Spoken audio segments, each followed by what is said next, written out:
Salut les héroïnes! Alors beaucoup de femmes viennent me voir parce qu'elles ont un but qu'elles veulent atteindre mais elles n'y arrivent pas, quelque chose les retient. Elles ont consulté plein de psy ou de coachs avant mais ça ne progresse pas, ça tourne en rond comme un hamster dans sa roue. Et elles se disent dans leur fort intérieur mais bon sang, je suis intelligente, comment ça se fait que je n'y arrive pas? Et en plus elles entendent beaucoup d'injonctions sociétales du type quand on veut, on peut, qui finissent par les culpabiliser à mort de ne pas avancer comme elles le voudraient. Et tu sais pourquoi? C'est parce qu'on baigne dans ce mythe qui a encore de beaux jours devant lui, que la volonté c'est juste vouloir. Et honnêtement, ça se saurait si ça fonctionnait comme ça, de passer en force. Il n'y aurait pas autant de hauts potentiels ou hypersensibles qui viendraient me consulter pour ça. Alors aujourd'hui dans cette vidéo justement on va déconstruire ce mythe de la volonté, regarder ce qui se cache vraiment derrière pour pouvoir avancer sereinement.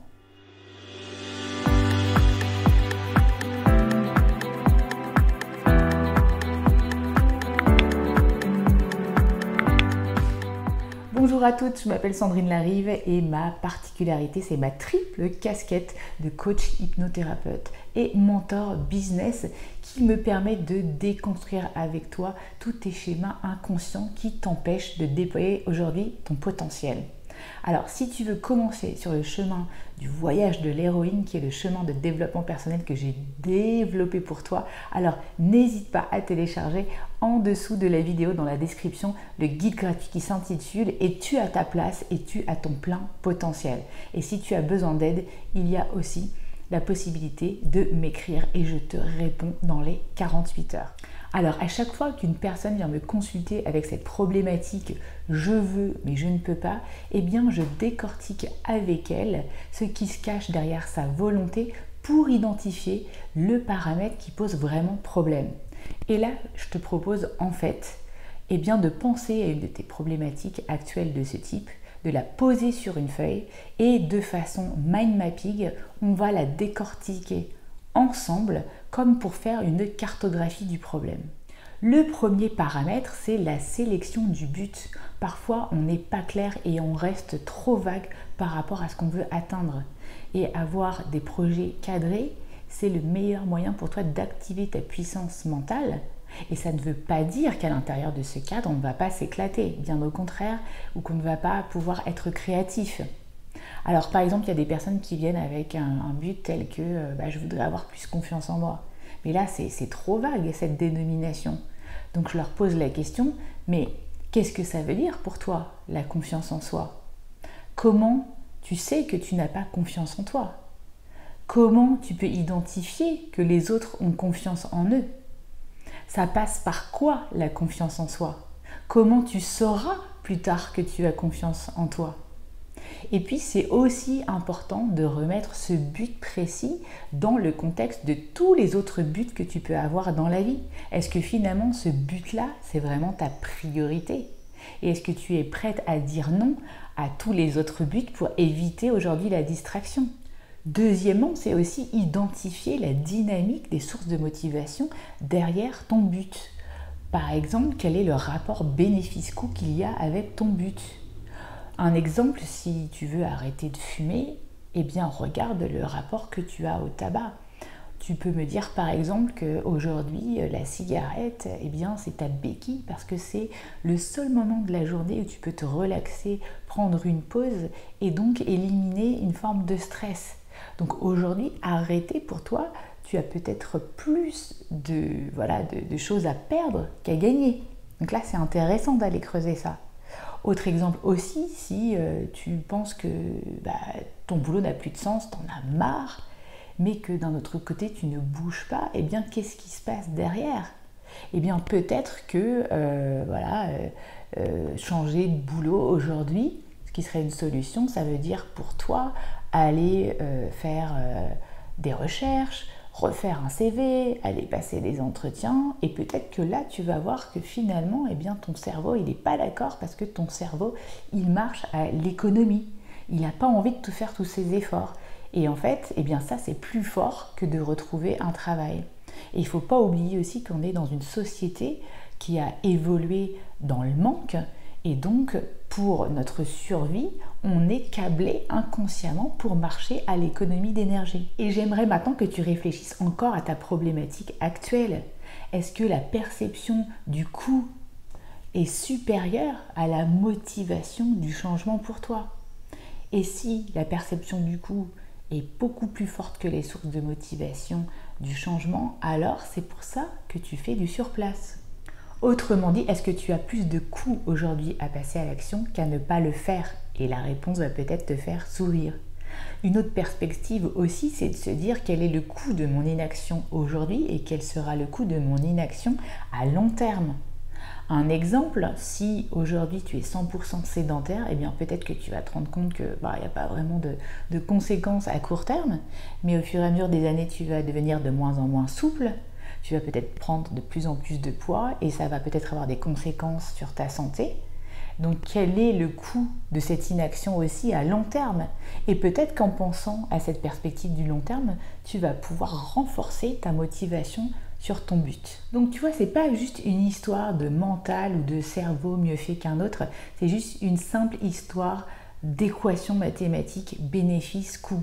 Et on dit souvent que les sportifs ont un très bon mental. En fait, c'est pas vrai. Ils ont des sources de motivation à court et long terme qui sont beaucoup plus fortes que le coût de leur préparation et de leur entraînement pour y arriver. Et souvent, ils n'en font pas plus que les autres, ils en font moins. Ils sont plus focus sur leur objectif et font beaucoup moins de choses qui vont les distraire par rapport à leur objectif. Troisièmement, la volonté, c'est aussi une histoire de prise de décision et de planification. Souvent, les personnes qui veulent arrêter de fumer n'ont pas encore pris de décision avant d'appeler par exemple un hypnothérapeute. Et c'est lorsqu'elles prennent le rendez-vous téléphonique qu'elles commencent sur le chemin de la décision et elles viennent ritualiser cette décision en séance d'hypnose ou autre.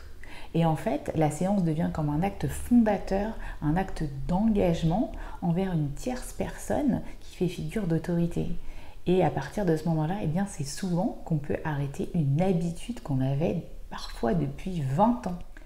Et ensuite, ces personnes peuvent commencer à visualiser les conséquences dans le futur de leurs décisions.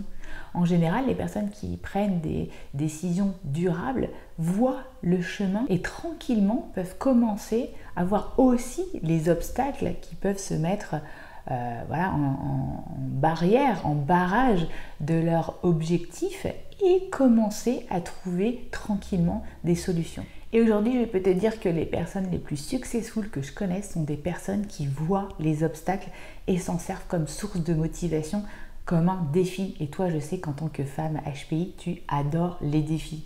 Et c'est pour ça qu'aujourd'hui, même pour moi, dans l'entrepreneuriat, je sais que la résolution de problèmes permanents qui est l'entrepreneuriat, est aussi tous les jours une source de satisfaction énorme. Et c'est pour ça aussi que la pensée positive à tout prix peut être vraiment toxique, car elle nous fait idéaliser nos buts, mais au premier obstacle, patatras, merci, au revoir, plus personne. Et c'est pour ça aussi que j'ai vu plein de monde se lancer en même temps que moi sur YouTube, mais aussi abandonner très vite.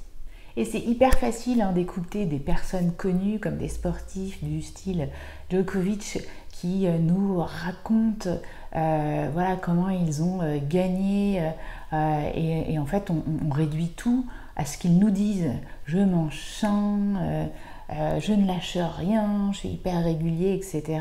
Oui, mais en fait, si on regarde bien et qu'on étudiait vraiment en profondeur tout ce qu'ils font, on aurait vraiment intérêt à regarder leur système interne, comment ils gèrent au quotidien leurs émotions, leur stress, les mots qu'ils se disent, les rituels qu'ils utilisent. Ça, c'est super important et ça, c'est souvent des choses qu'on ne voit pas.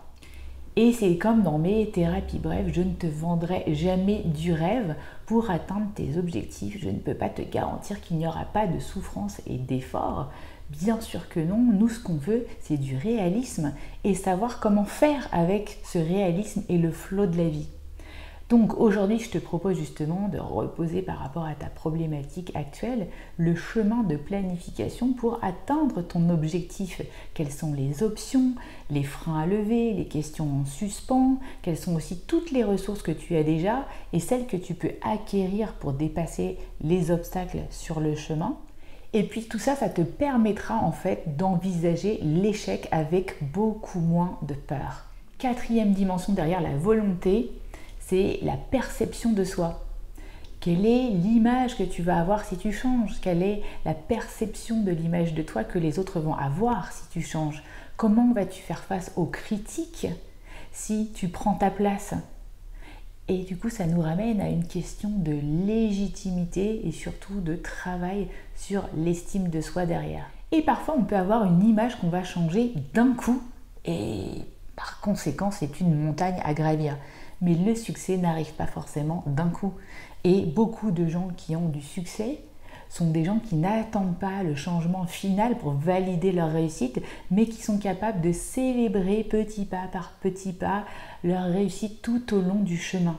Et petit clin d'œil à quelqu'un qui se reconnaîtra, il n'y a que dans le dictionnaire que le talent arrive avant le travail. Et c'est comme la confiance en soi. La confiance en soi, ça ne s'acquiert pas comme ça d'un coup. C'est à force d'avoir des expériences et de faire des choses qu'on acquiert de la confiance en soi. Et si on en revient à toi maintenant, comment peux-tu envisager de trouver du plaisir, de la fierté, de l'épanouissement à chaque petite étape du processus pour atteindre ton objectif? Comment peux-tu à chaque étape te donner du feedback, de l'auto-feedback et profiter de chaque avancée?